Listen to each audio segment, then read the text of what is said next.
বর্তমানে আমার মুরগির অবস্থা দেখাচ্ছি। বাচ্চা ছাগুলোর কি অবস্থা দেখুন।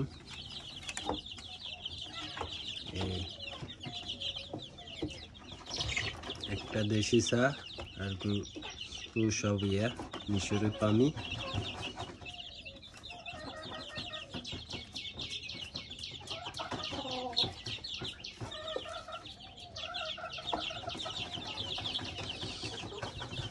ওগুলোর সাথে যুদ্ধ করে দেশিটা খানা খাচ্ছে। দেশিটা 8 দিন হয়েছে, আর ওগুলোর হয়তো বা 20-25 দিন হবে।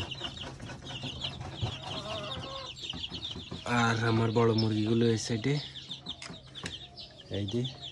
আর ওর ভিতরে আছে 20টা মিডিয়াম, ওইটা ভিতরে আছে। এভাবে চলতেছে আমার মুরগির খাবার।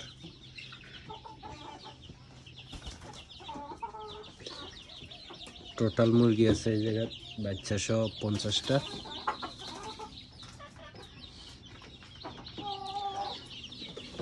আর পালা যাবে।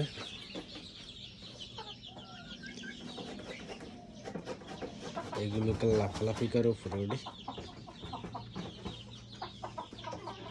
আমি খাবার দিই ভুট্টা, গম, তারপরে দুধের চাল, তারপরে ডিম পাড়ার জন্য লেয়ার খানাটা দেই। এতে মিক্স করা না খাবারগুলো।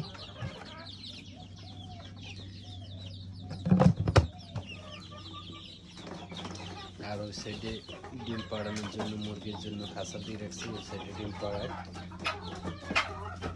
আর এগুলো একটা কিলে কিলে করে।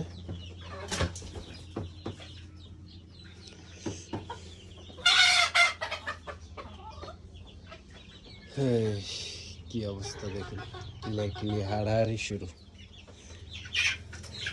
আজকে এগুলো ঠোঁট কাটে দিব। একটারে মাংস উঠা হয়েছে ঠোকাতে। এগুলো ব্যাকটেরিয়া ঠোঁট কাট মুরগি যেগুলো আছে সবগুলো ঠোরাঠুরি করে। ঠোরাঠুরি কারণে অনেক ক্ষতি হয় মুরগির, আর লাফালাফি বেশি হয়। এই দেখুন মাংস অবস্থা দেখুন, ডালাইছি আন্দি। সবাই পারলে ভিডিওটা শেয়ার করবেন, আর যাদের মুরগি লাগবে বলবেন আমাদেরকে। কমেন্ট বক্সে আপনাদের নাম্বারটা দিয়ে যাবেন,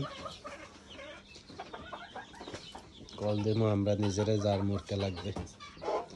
আল্লাহ হাফেজ, সবাই ভালো থাকবেন।